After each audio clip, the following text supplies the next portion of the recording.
Warning, don't listen if it's a podcast you want. This is a Chumcast. Just your basic gabfest among chums. A little news, some entertainment, an annoying opinion or two, and, if you're lucky, maybe even a chuckle. They've done studies, 60% of the time, it works every time. So it's time to buckle up. Whetstone Entertainment, in association with Is Chill Productions, presents Don't Listen, a basic Chumcast. And here are your hosts, Big Red and The Shebs. Remember, everyone, just don't be yourselves.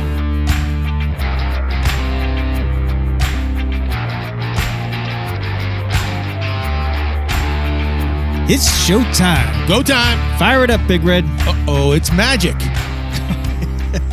The Cars. Rick Ocasek, The Cars. Oh, I thought that was Olivia Newton-John. Uh-oh, it's magic. That's what we are. We're magic. We are the fifth. Doesn't Olivia Newton-John do a thing that's about magic?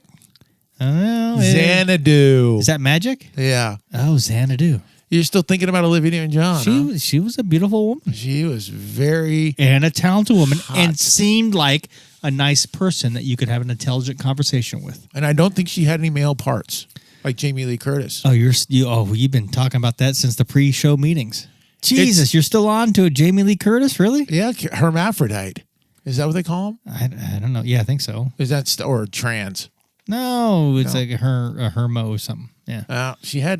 For a man, she had nice boobies. And She's not a man. She just has like a penis somewhere up there, I think. So it's the Don't Listen Chumcast. I'm Big Red. He's the Shebs. And, we are the fifth major sport in the United States, the Don't Listen Chumcast. Yeah, You're I number five. just saw that list come out. Yeah. Couldn't believe it. Number 5? Number 5 on the list, yeah. We're way better than the NFL. Way better. That should take us to number 2 or 3. Well, right we're there. not rigged. We can rig it up. Everything, we can play the game. Everything here is legit. The studio, Is Chill, Whetstone, they're all legit. Yeah, what are these guys doing? They brought in a ton of food today. They did. It's Fernando's. So someone has been kissing some Fernando's ass, right? Yes. But it's I missed that. Except they didn't bring the margaritas. They got you. What did you get to drink here? They actually gave us alcohol before the show. Michelob. All right. And I have again Michelob Ultra. I have my Smirnoff Ice Smash. That's only good cold. Strawberry and lemon. Yes. So we're having a good time right now. So coming up on the show, again, we're going to get into the DMs and the emails. If you guys have anything sassy to say, you can hit us. You can contact us at the website at don'tlistenchumcast.com. Just hit the contact button and let us know. Or you can go to our Facebook page, Don't Listen Chumcast, and you can DM us there. I think that's where most of this stuff came from. Yes. For today. But we should have had steaks today. Why is that? Instead? Because it's Black Friday. Because we're in the Charley Brown's Studios. Oh, yeah. Charley Brown's. What a fancy restaurant that was. Charley Brown's here in the Bay Area. I think there were a lot of Charley Brown stuff around the country. But in the Bay Area, Charley Brown's restaurant, steakhouse kind of thing. Very fancy. Very expensive. Oh, God. And the waitresses had these outfits low cut in the front, and the skirts were so high with ruffles. Oh, my God. Oh, yeah. I do remember those cute little Renaissance. They were like out of a Renaissance. Shorts my they were God. wearing. They were just, as a pre-pubescent teen. That was like a special occasion restaurant. Yeah, though. no, it was one of the places you went. Yeah, it was a special occasion. It had to have been, it was like up there with the Pinebrook Inn, right? It was kind of expensive. But you could do something special, right? So at the airport, they had the bar area that had views of the airport, and they had the little radios you can listen to the control tower. Yeah. Oh, they did? Yeah. Just like my other favorite place, the Proud Bird down on the approach end of LAX. They had the radios that you can listen to their tower. So that's pretty cool. That was pretty cool. I mean, it's very niche-y, right? A lot of people like me are not going to be really And interested then they had in one that. in Redwood City. You used to go. You said you went to the one before in San Mateo. Yeah. By CSM. Yeah, I had never been to that one. And then there was one by Dwight Clark's place. Yeah, down in Redwood City. In Redwood City. I think that we went to, that was like a prom kind of thing. Like you would go there before the prom or you would go there before. Special occasions. Yeah. And their baked potatoes. They had great prime rib and their baked the potatoes. baked potatoes, Because they that's put oil on it before cooking it so it shrilled up nice and crispy and tight. Yeah, so, but the waitresses. And I knew And actually, it was Michael from Whetstone also knew. There was a waitress we knew who got busy. You guys get on her? Do a little tag team action? What'd you guys do? Not me. I was, again, I'm 8. Fawn. You're a fawn. I'm at 10. 8. Full-blown fawn at 8. Yeah, I can't do that, but I'm telling you. Did you get anywhere? Did you get a number? Did anyone get it? No, I knew her. Okay, and did you get anywhere? First base, second base? She became my 7th grade English teacher. Oh. Yeah, she B+'d me. Only because I think she felt bad. She couldn't give me an A because she thought everybody would be faking it. Yeah. Old women love young men. You could have been in like Flynn. Oh, I didn't know that. Especially a school teacher. There's financial need going on there. You come from this wealthy family. She was a beautiful woman, though. Beautiful woman. Yeah, she passed away. Just like Jamie Lee Curtis was. Yes, but she was all woman. She was nice. Oh, okay. Yours was all woman. Oh yeah, she was very nice. So Charlie Brown's kind of morphed, right? It went from like this uppity, kind of fancy, kind of upscale, special occasion kind of place, and then about the time we turned to 18, 19 years old, it became like a party spot. Yeah, it was full blown. They kind of have dancing on weekends or something like that, and it just became this Frank the Tank Zone. I don't know. It became like a full blown frat boy, neon, mullet, central. Kind of the late 80s and 90s. It became what to do, but it was good food. I like Charlie Brown's. It was good. I think they had to change it up because it was a last ditch effort to keep those restaurants open. That's why it went Party Central. I don't know. It was a cornerstone of the restaurant scene in the 70s and early 80s. I'm just saying. It just was the place. That was a good place to go. I can see it in my mind's eye right now. I can see the one in Redwood City, and I wonder what they by did the water and everything. Yeah. Yeah, I wonder what they did with Dwight Clark's place, Clark's by the Bay. I don't know. I think it's. That was a massive restaurant too. I don't think I ever went there. I went to Gulliver's. Was that after? I don't know. My Gulliver's was somewhere. That cream corn, really good. Oh yeah, I like cream corn. I like cream corn too. We should actually name this the studio, the Cream Corn Studio. Anyway, you guys should bring cream corn in. But this is instead of all this Mexican food that goes. This was kind of thrown at us. But Charlie Brown's, we have all these memories of Charlie Brown's, both great food, great atmosphere, great waitresses, right? Great waitresses. But I'm sure we need help from the audience out there. Send us your Charlie Brown memories because it's. I'm sure there's more to these stories than exist. But we are in the Charlie Brown Studios with Fernando's Mexican restaurant food being served. But Charlie Brown's is no more. Are you going to thank the Is Chill guys? Thank you, Is Chill, Evan, you guys are doing Daniel, a great job. Yeah, Eric, Ryan. Ryan's here today. Nice, hello, Ryan. Whetstone, Michael, and Doug. They've been around all week, hanging out. So thank you guys from Whetstone. Thank you, Is Chill. Appreciate what you do. Okay, like I said, coming up, we're going to read your emails and your DMs. And we've also got, that's our Holla segment. And then, Yeah Buddy is coming up. I'm going to talk about a supplement that I've been taking for a little while now called ashwagandha. We've got the WTF Power Poll coming up a little bit later, the Booyah and the Boom Shakalaka. But right now, it's time to get into what happened on this day in history. And it is being brought to you by the Power Hour Gyms. On this day in history. All right. Back on this day in history in 1972. We were just 72. We were just starting to get our groove on. What was that? The 72. I'm 4. 1972 was my year. I think I popped my first pube. No, 72 was too early for me. I was a fawn. Still scared of everything. 76 was my year. Bicentennial year for fireworks, but yeah. Atari. On this day in history in 1972, Atari's Pong.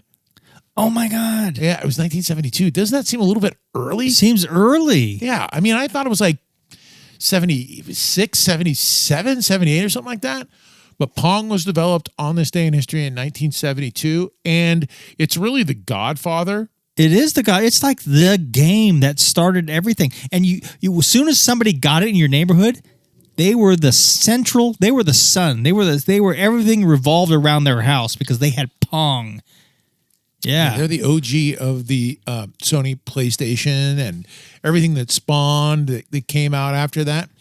It basically the godfather and the OG of all of that is Pong. Everything came out of Pong.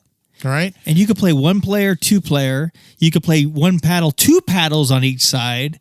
And as the longer you went, the faster it went. Oh my God, it was fantastic. And the co-founders, Alan Alcorn and Nolan Bushnell, they are both from San Francisco, and they both went to Berkeley. This Alan Alcorn guy, Alan Alcorn, right? Went to Berkeley, and he was like the engineer.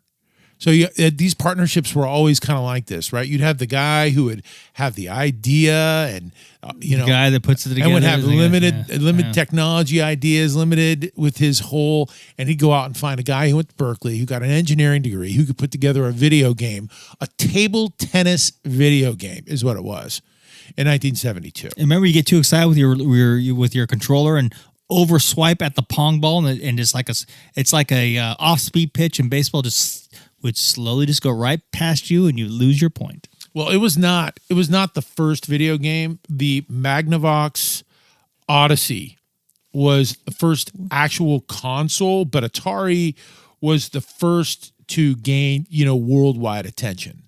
And they were soon sued by Magnavox. Really? What was their game? Magnavox's game? It was like the same kind of thing. Oh, was it? It was the same kind of thing, and it never got any kind of traction. It never got any kind of world. This is the way this all usually works out too. Somebody with a little bit more money, a little bit more backing, a little bit more something that can get it out into the world, right? Yeah, but then remember after Pong, Atari started rocking the world, man. Asteroids, battle tanks, all that kind of stuff started coming out. It was fun. Yeah, so that was early though. On this day in 1972. Loving Atari. And I remember we were not we were definitely not the first family to get cable, and we were definitely not the first family to get Atari. But I remember that our babysitters would bring their Atari with them. So maybe that was 5 or 6, 7 years old. Are you kidding me? And our neighbors, Peter and Melinda, they got the Atari system there. They were both lawyers, so they could afford this stuff. Exactly. So they got the Ataris going there, and talk about every holiday, every New Year, every New Year's and stuff. You're sitting there at their house on those games, man. Yeah, and it only took 3 months. 3 months for the engineer to put this together. That's it. 3 months. Like it probably took Sony's PlayStation 12 years to get their act together. But he had been practicing years on his angle shot. Well, that's how simple. Ricocheting it off the side. That's how simple I think the whole engineering end of it was, like 3 months, and it was on a budget, right? So they had this zero, like change in their pocket, like a budget. So he was the only one who was developing it.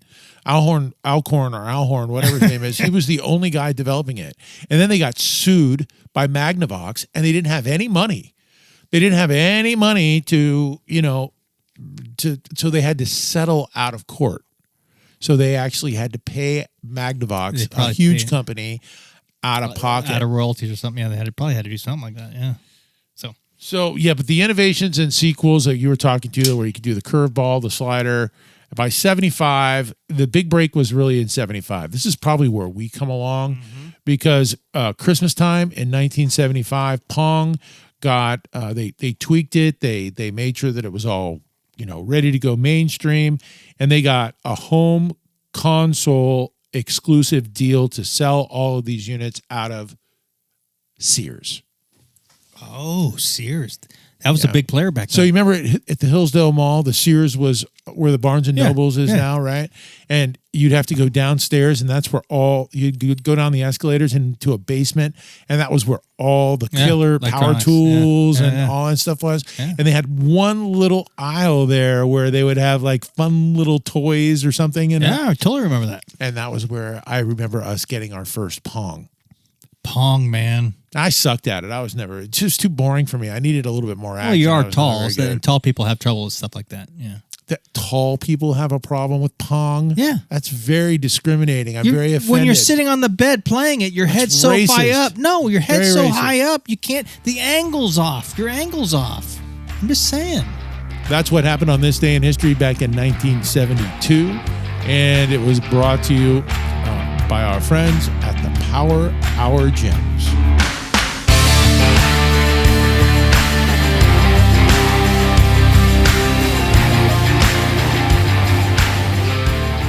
Don't Listen the original head scratcher. Ignorance is no excuse. This Chumcast is not safe. Don't listen.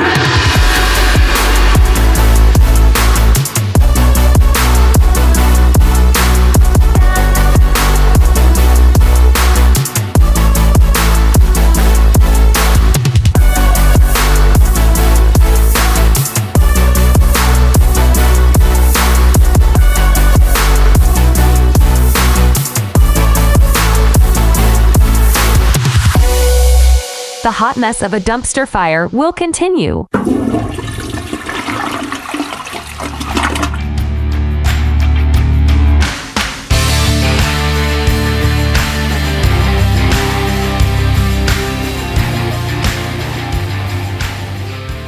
Yeah, buddy.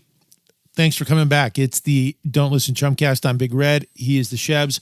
Coming up, we got the Holla segment that is for some reason popular. I don't know. I guess people like to hear other people. They like to hear their names on the radio. Yeah, and they like to hear other people make fun of us. It's also kind of a party. Yeah. Holla. That's coming up a little bit later. We'll read the DMs. Or I'll tell you what. You can hit us on our, you can contact us at the website at don'tlistenchumcast.com. Just contact us. You can also sponsor a segment there or donate some cash. All good. All good. All good stuff is going on at the website. Yeah, no, and thank you for all the donations, man. And then we got our Facebook page, Don't Listen Chumcast is what it's called. You can follow us there. And you can also contact us there and let you know what you think. YouTube channel, doing really well, too. YouTube, that's right. Subscribe to the YouTube channel, doing pretty well. So we got the Power Poll that's also coming up a little bit later. That's going to be brought to you by Music World Vinyl. And right now, let's get to the Booyah and the Boom Shakalaka, which is being brought to you by the This and That Discount Store. Oh yeah, the Booyah and the Boom Shakalaka. Yeah, buddy. Yeah, Ryan is stepping in nicely. He came down from Alaska. We haven't seen him in several weeks, so thank you, Ryan. He's handing the fishbowl. He's doing the Rachel duties because she's not here today. Looks like they finally cleaned up the fishbowl too. Fishbowl was not in very good shape. It was okay. A lot of germs floating. Oh, they around there. did. I think they pulled all the cards out and ran it through the dishwasher. Yeah. Okay. There you go. So here you go. Pick your card. So we're going to get into the problems of being a people pleaser. You know what a people pleaser is, right? That's the card? Yeah. You know what a people pleaser is, right? Oh, you're not interested in this. You're not intellectual enough to handle this. You want some low IQ, some low brow. What do you want? I thought you guys put all that time into making topics in the cards and doing research. I think you're going to be a little bit shocked at how much of a plague, how much of a cancer the whole people pleaser thing is, right? Okay. I mean, am I a people pleaser? I think you're definitely a people. You're a fawn. You're a self-proclaimed That's different than a people fawn. pleaser. You're going to please them before you're going to bug them, right? You're going to please people before. Look, the people pleaser thing, you can take it from the expert. I'm a people pleaser. Or maybe not. Maybe I just try and I don't please. You fucking yell at me all the time. You're not pleasing me. No, I'm not.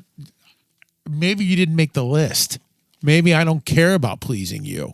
Maybe I care about pleasing chicks with tits. Debbie, Jenny. Yeah, beautiful girls are number one on the nice list. people. Yeah, okay. Yeah, you're down. Your priority is very low. Okay.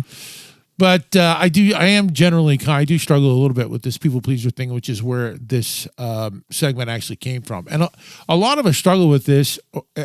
And really, what really happens here is you're this person that's focused on pleasing other people so much that you don't pay any attention to yourself.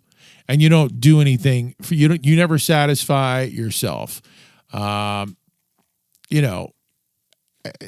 I'm under the impression that a little bit of selfishness is healthy. A balance of some selfishness. But when you're constantly trying to please other people, there's something else going on there. Okay, is pleasing others is different than helping others?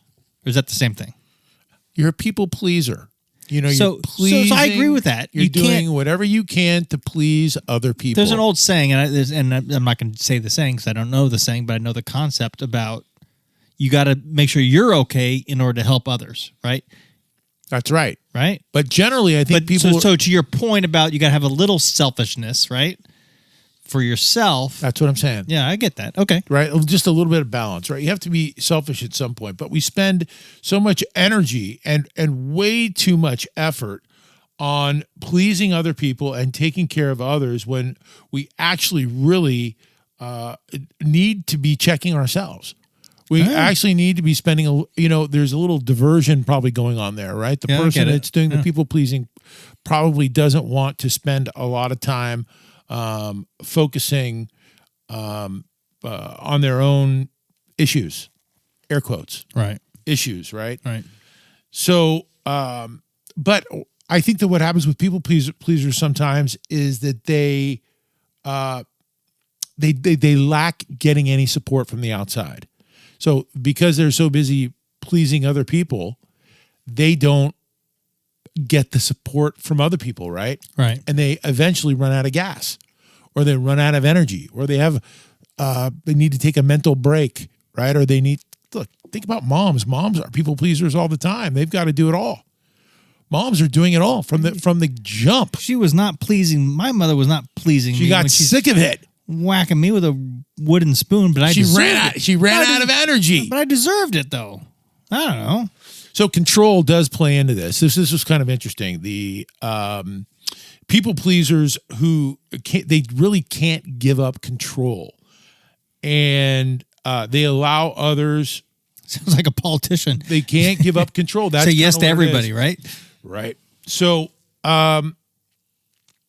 it's noble. I think, and sometimes it's rewarding to be a people pleaser, but the end game for people pleasing without having the proper balance, it's really toxic, and I think it's pretty unhealthy. And you avoid conflicts, right? That's the whole point. Is there a real driving force to not want to get into any conflicts? I think that's the bottom line there. In the end, I think the bottom line is that you don't want to spend a lot of time focusing on your own problems. So just saying conflicts with other people, right? And you don't want to get involved. That's how I generate. That's how I generally work. Is that I don't like to. I'm kind of a peacemaker. If there was ever a fight, you remember this probably from our high school days. If there was ever guys who were getting into a fight, I was the dummy who would get in between the two guys that were fighting, and I'd be like, "Hey, we can work this out." And then I'd get punched in the side of my head trying to break up a fight. Right. Or if there were two friends of mine, like maybe you and Ivan Garcia, having an argument over the Carmont Vice movie. Oh, we fought all the time. I would be the guy who would come in there and I would say, "Hey guys, he did break up. He broke up some fisticuffs sometimes." Yeah. So it requires energy, and those people pleasers end up on the wrong end of the stick. Their energy, right? But that's kind of how I operate, and I think that's kind of how you operate too. You're kind of a peacemaker type, like you're trying to please people. Right? Yeah. But I also, if I have to step in or step up with something, I'm okay with conflict. I'm okay with conflicts. I'm okay with it too. Sometimes it entertains me. I don't like self-inflicted stuff that are just stupid. That are time sucks. That are see that all the time. It's everywhere. On. It's just like, really? Can we just? Conflicts are pretty normal out there, but I don't know. So here are some things to think about with this people pleaser thing, is that not only is control involved with people pleasers, they like to control situations and they kind of freak out when they can't control them. That's part of it. But people who feel that they are worth less than others can also feel that their needs are not as important. So there's a little bit of low self-esteem that also plays into people pleasers. They don't advocate for themselves ever, and they aren't aware of. They're not even aware of their own wants because they're spending so much time focusing on others. They may feel no purpose if they can't help others. Right. So this is getting to the nuts and bolts here. Right. This is why being a people pleaser is a hazard. It's not healthy. Right. People pleasers avoid their own fears of anger, like we were talking about, conflict.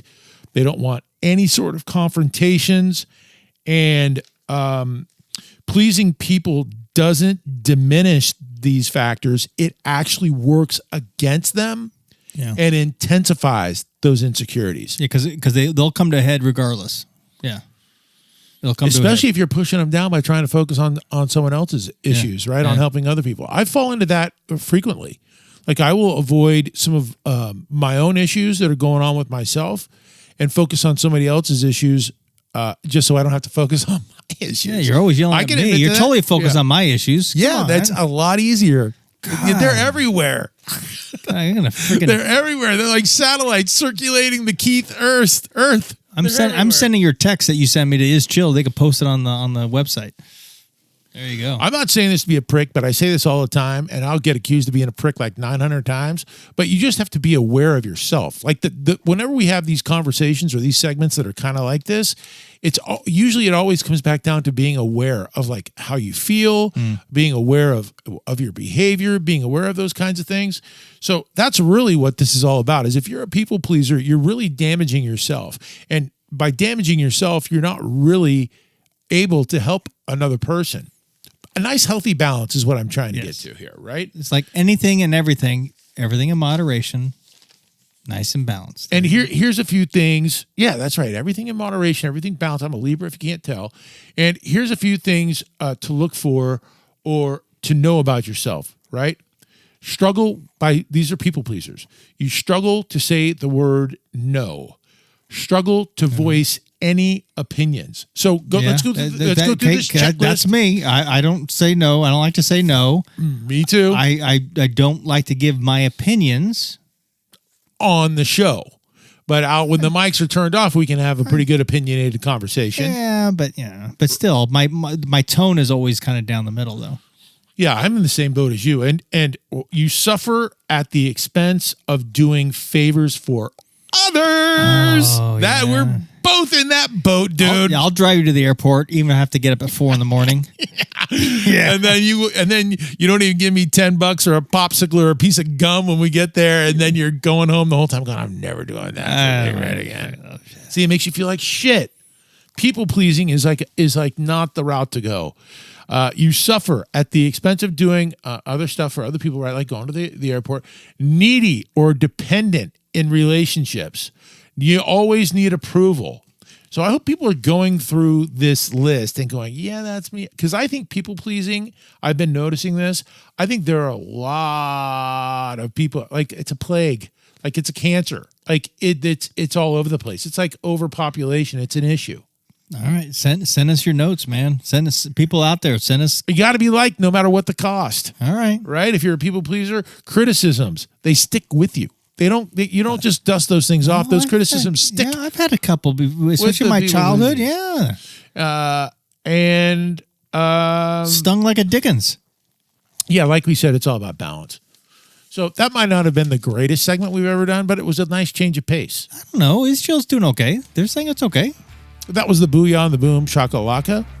And we did have a sponsor for that, right? Yeah, we did. It's the This and That discount stores.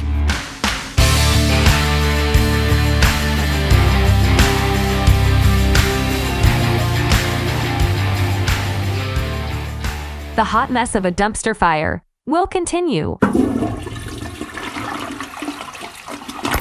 You can't trust the media, the politicians, or these two clowns. Don't listen. People, are you ready?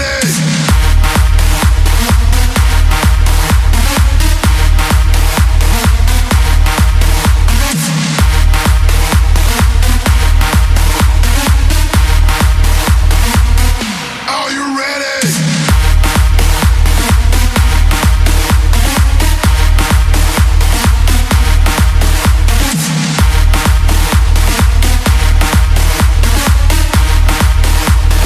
Nothing, but a whole lot of nothing burger right here.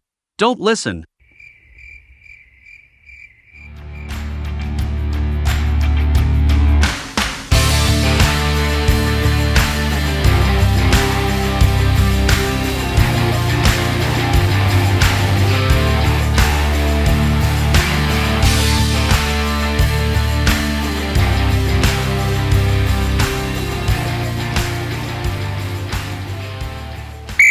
Halftime!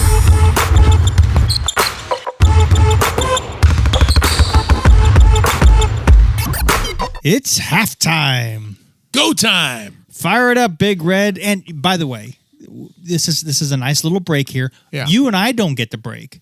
Chill gets a break. Whetstone gets a break. Obviously. They're eating the Fernandos. They're all into it right now. Yeah. But you and I, we're here to kind of, make sure make sure people don't forget about us when they need to support something. Oh, yeah. 'Tis the season, right? 'Tis the season, as always. Every always the month, season. it's always the season here at the Chumcast, because people love to hear our takes on all this 80s stuff. I mean, you were just before the show today, you're going babbling about 16 Candles. You say you keep every time someone asks you a question, you say no Yankee my wanky. Yeah, that's right. I'm just saying. But anyway, it's just important that we appreciate, this is all possible because of the donations made by you.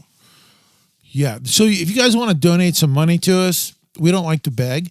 We just like to inform. So if you'd like to donate, the PayPal is located at don'tlistenchumcast.com. You can also contact us there. You can sponsor one of our segments. So again, don'tlistenchumcast.com.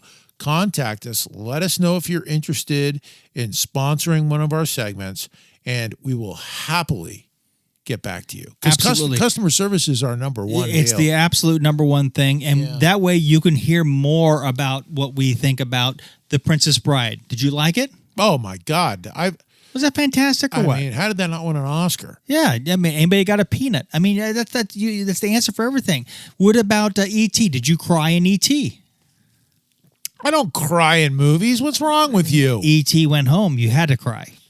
Yeah. Yeah, we all cried here. But the Don't Listen Chumcast, appreciate your support. We need your support. Get on out there.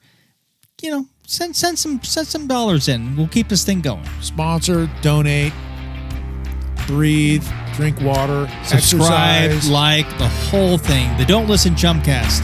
Come on, everybody. Give it up.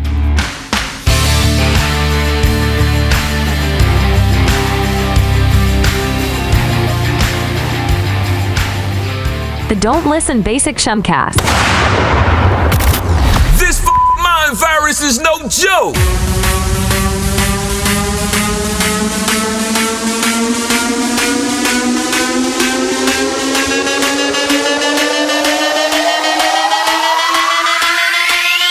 This is how we party.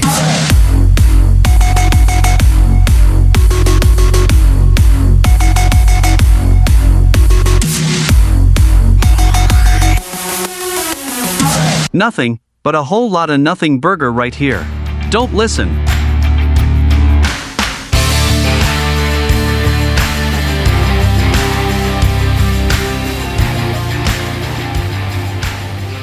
Yeah, buddy. This is a blatant threat to our democracy. The Don't Listen Chumcast. I'm Big Red. He's the Shebs. And we are in the Charlie Brown's studios today. Yes, and An old restaurant. Not Charlie Brown, the cartoon character. No, Charlie the Brown, restaurants, especially here in the Bay Area. Right? Fantastic. Love the outfits. Love the outfits of the servers. We're going to get to holla. Those are the DMs. Those are your comments that you sent us on our website. Subscribe to the YouTube channel. Yeah. Don't it's Listen good. Chumcast. It's doing good. And doing Israel's pretty done a great job. We got nice graphics and all that stuff. It's really cool. So for the power poll, we want to know. They want to cue the music for the I got power it. poll. I got it. The What the Fuck Power Poll is being brought to you by Music World All Vinyl. What the Power Poll?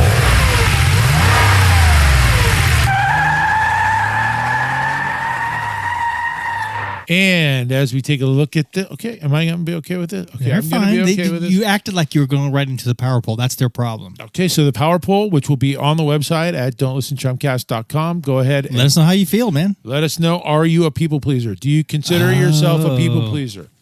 And, that was a pretty, that wasn't probably one of our most vibrant segments that we've done. They're about being a people It has pleaser. nothing to do with the 80s. But sometimes I just write this stuff as it rolls up on me. If I feel like I'm surrounded by a bunch of people pleasers, That or was if all I feel you. like I got a problem with They being a had, people they had pleaser, no cross check with Whetstone or Rachel or anybody.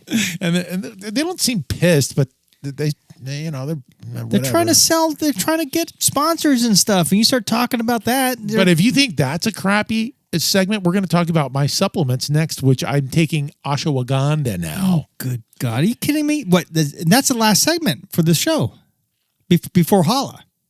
This is Yeah Buddy, and it's brought to you by our friends at the Dent Removers.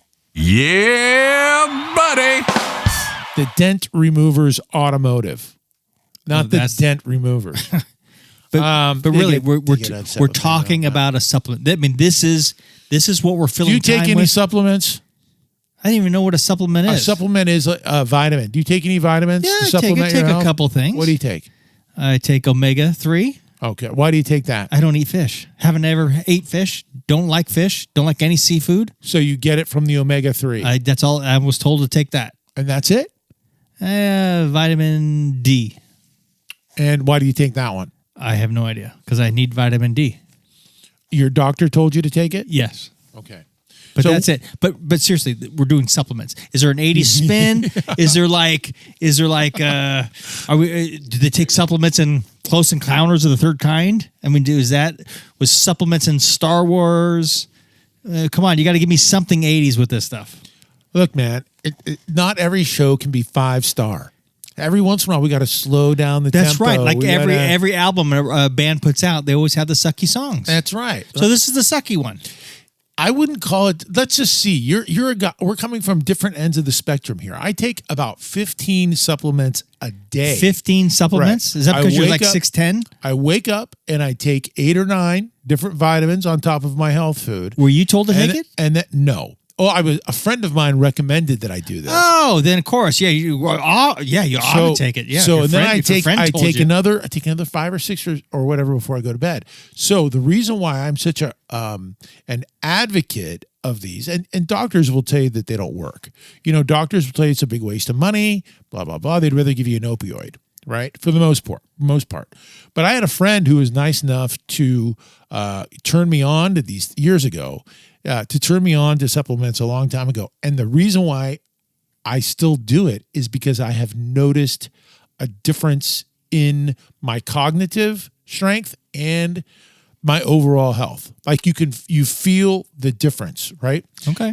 If you're going to depend on getting, all of your vitamins from food, and you're not eating any greens, or you're not going to get it. Yeah. Obviously, that's the best way.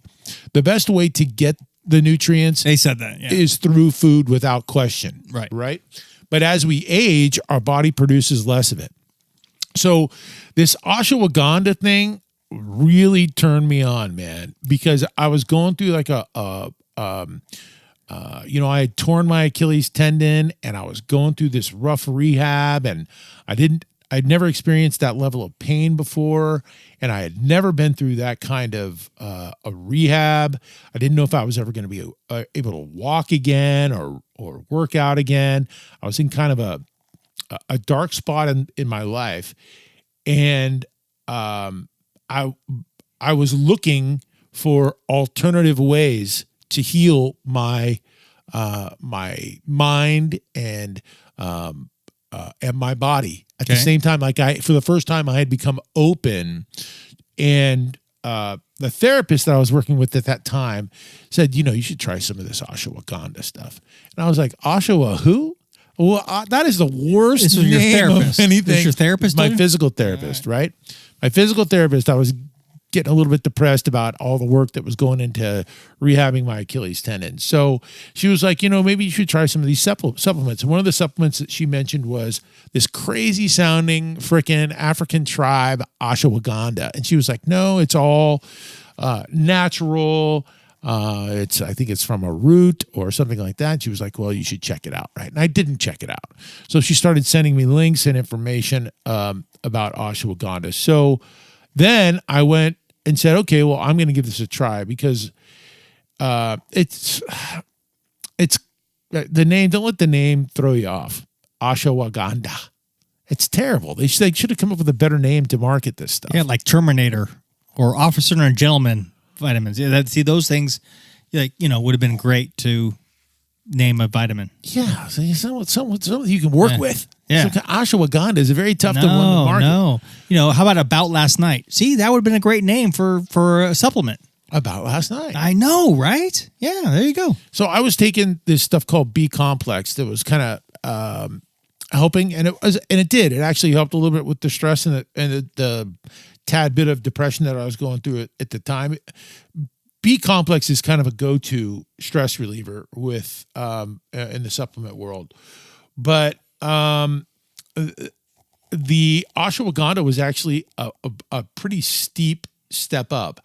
Although, it takes like 2 weeks. You have to take it once a day for like 2 weeks before you can start feeling the effects. The way that it works on you is it locks you in.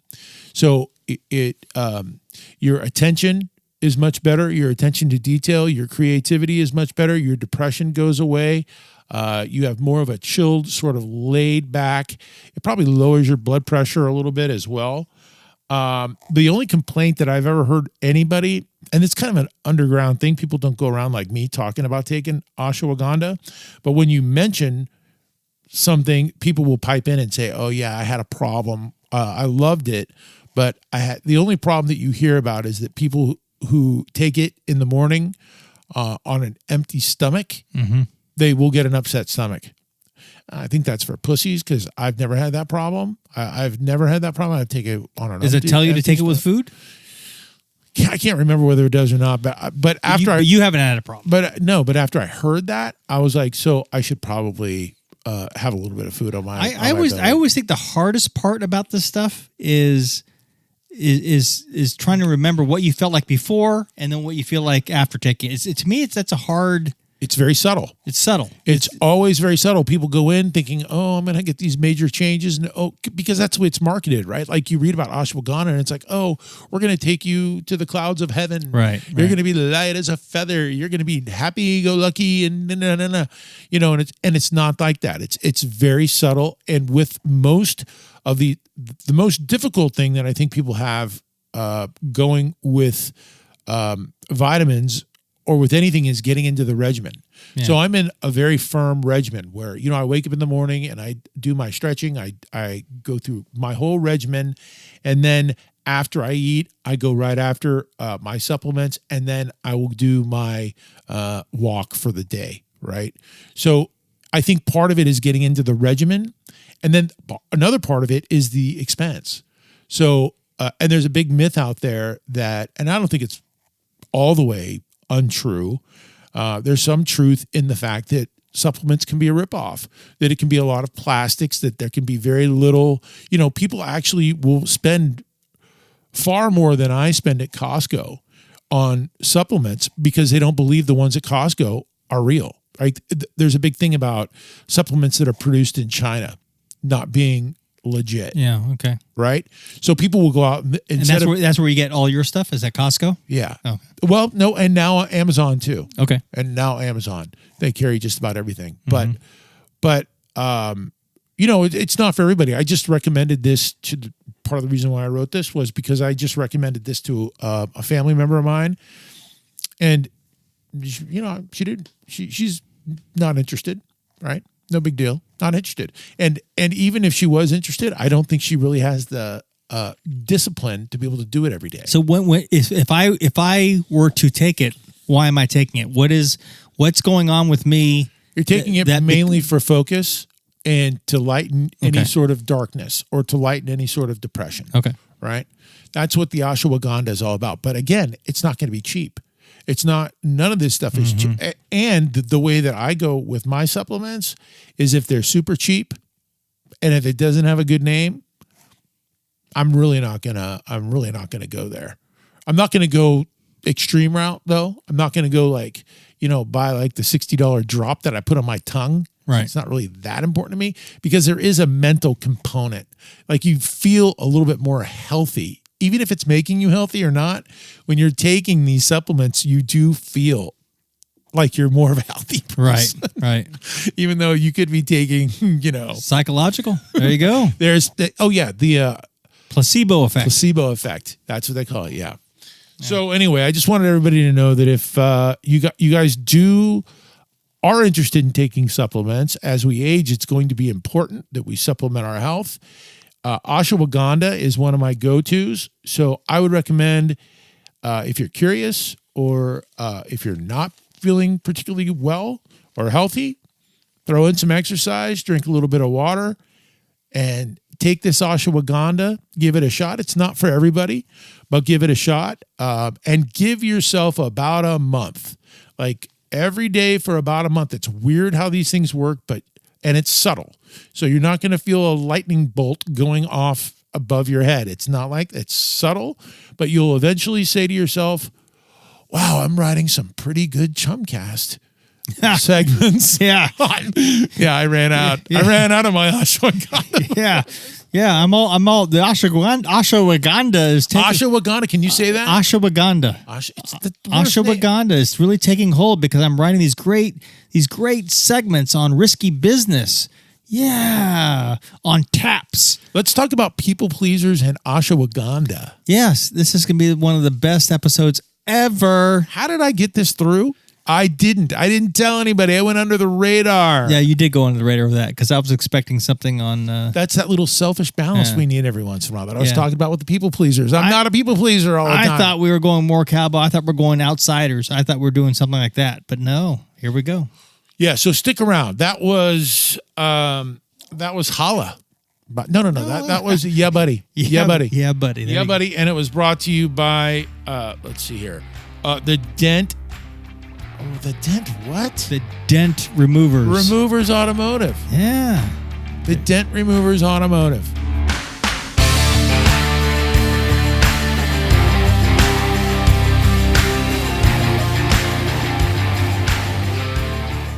The hot mess of a dumpster fire will continue. Ignorance is no excuse. This Chumcast is not safe. Don't listen.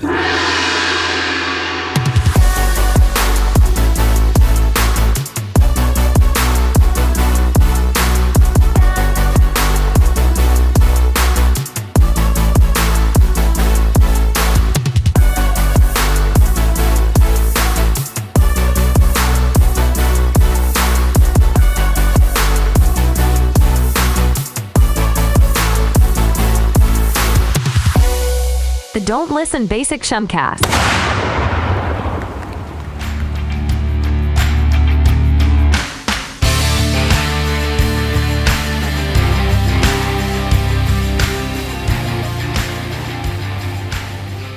Yeah, buddy. It's the Don't Listen Chumcast. I'm Big Red. He's the Shebs.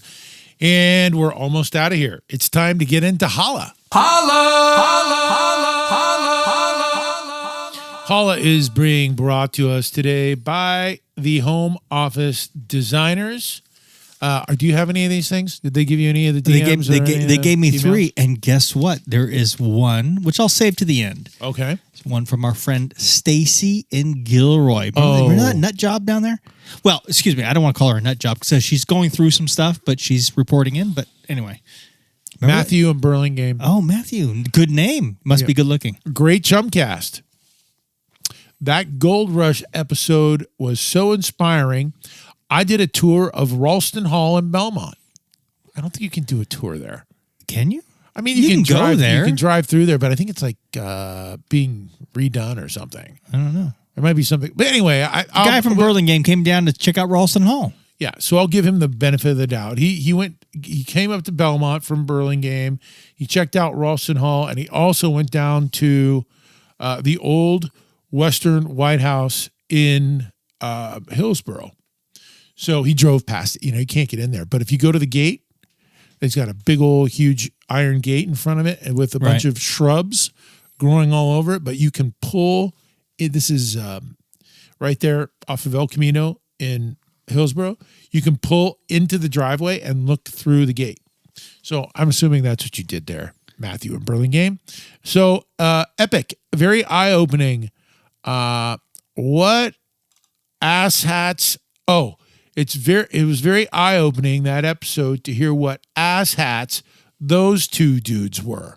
So he's referring to Ralston, William Ralston, who ripped everybody off at the fake bank during the gold rush in San Francisco, and he's referring to Hearst, who lied to everybody about how rich they were getting with the big gold they were getting, right? That was the segment. So, all right, thanks, Matthew. That's cool. Keep the comments coming to us. I got James in Vallejo. He says, great show. I also took swim lessons from Bellamita Swimming Pool. Remember that show? That was last season, right? Yeah. And I had the chlorine burned my eyes. I was seeing rainbows every time I walked back outside after swimming. So that's right, man. That Bellamita Pool, man. They kept it chemicals were flowing in that thing. They throw that thing up, man. So yeah. So James and Vallejo, thank you for that.